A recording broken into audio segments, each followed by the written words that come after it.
안녕하세요. 제교관입니다. 강철부대 3 1화 리뷰에 의해서 2화 리뷰를 좀 준비했고요. 댓글도 많이 달아주시고 좋아요도 많이 눌러주셔서 힘이 되네요. 아무튼 강철부대 리뷰 때문에 여러분들이 또 컴뱃 다이브 스쿨에 대해서 관심 가져주시는데 감사드리고, 해상 사격의 노하우, 추후에 준비할 견착법에 대한 팁, 뭐 그런 거를 준비하고 있으니까 리뷰 보시면서도 추가적으로 궁금한 사항이 있으면 언제든지 댓글 달아주시면 추후에 컨텐츠 제작에 우선순위로 해서 만들어 볼 계획이니까 참고해 주시고요. 강철부대 3 2화에서 참호 격투와 장애물 각계 전투 두 가지 컨텐츠로 지금 2화는 진행이 되는데요. 저는 이제 참호 격투에 대해서 개인적으로 긍정적으로 생각하지 않는 전적인 부분, 전술적인 부분에서 비춰볼 때 적절치 않다. 그리고 탕물에서 계속 격투를 하게 되면 봉화지겸 등 각종 질환이 우려되기 때문에 가급적이면 이런 거보다 복싱은 복싱, 아니면 헤드기어 끼고 마우스피스 낀 상태에서 보호대 다 착용하고 근접 전투, 말 그대로 근접 전투를 할 수 있는 그런 프로그램, 그런 경기가 오히려 낫지 않을까라는 생각을 하고요. 미 해병대 민매 프로그램 중에 헤드기어를 끼고 큰 봉을 이용해서 상대방을 외나무 다리 또는 높은 단상에 떨어뜨릴 뭐 그러한 격투술도 연습을 하고 있고, 그리고 대한민국 해병대에서도 유사한 형태의 격투봉이라는 그런 프로그램을 이용하고 있는데, 뭐 호불호가 좀 갈리긴 하는데요. 어찌 됐거나 참호 격투는 프로그램 시청률을 올리고 분량을 만들기 위한 컨텐츠이지 수부대 전술상 도움이 되지 않을 것이다 라는 생각을 일단 좀 했고요. 일단 참호 격투는 주먹이나 발차기, 복싱 기술이 포함되지 않고 오로지 그래플링, UFC에서도 많이 활용되고 있는데, 그러한 기술들을 아느냐 모르냐에 따라서 얼마든지 체급에 관계없이 경기의 승패를 가를 수 있다. 일례로 UDT 인원들과 미 특수부대 인원들이 경합을 붙게 되는데요. 한 20cm, 15cm에서 20cm가 미군들이 더 신장이 좋습니다. 그럼에도 불구하고 결국은 UDT가 승리를 한 건 원 레그 테이크다운이라는 기술이 있어요. 본인의 포지션에서 어떻게 상대방을 쓰러뜨려야 되는지, 이 참호 격투 1대1 또는 2대2 격투의 룰이 두 발이 들을려졌을 때 이길 수 있는 조건이 되잖아요. 그래서 상대방의 하체 중에 한 다리 더블 렉 테이크다운도 있는데 그건 솔직히 좀 쉽지 않습니다. 그래서 보통 일반적으로 싱글 렉 테이크다운 또는 원 렉 테이크다운으로 기술을 사용하는데, 미 특수부대 인원들을 쓰러뜨릴 수 있는 조건을 마련했다라고 말씀드릴 수 있을 것 같고, 홍보분석 대원이 피지컬로는 타의 추종을 불허하죠. 인정합니다.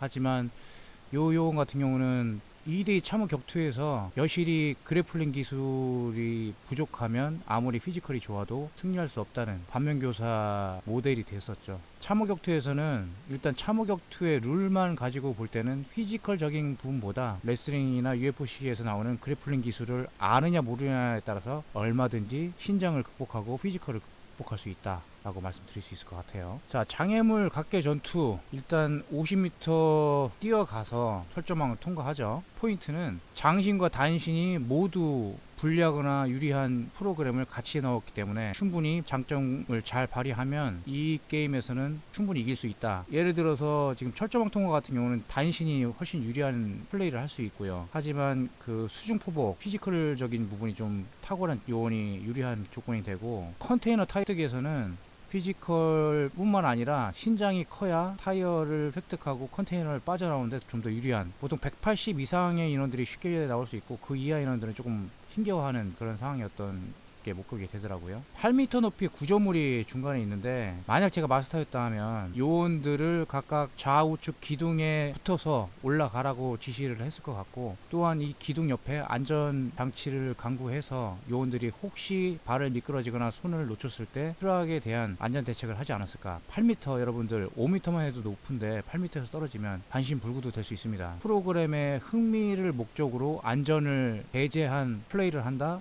이거는 정말 위험한 사고로 접근했다라고 감히 말씀드릴 수 있을 것 같아요. 어찌됐거나 요원들이 신중하게 이 8m 높이에서 넘어갈 때 반대편에 로프를 힘껏 한 손으로 지지한 상태에서 대부분 넘어가고 안전에 신경을 썼긴 해요. 하지만 사람인지라 실수를 할 수 있고, 그런 실수한 상태에서 생명이 왔다 갔다 할 수 있는 조건이 되었었다라고 말씀드릴 수 있을 것 같고, 프로그램을 진행하면서의 좀 미숙한 부분이다라고 생각이 드네요.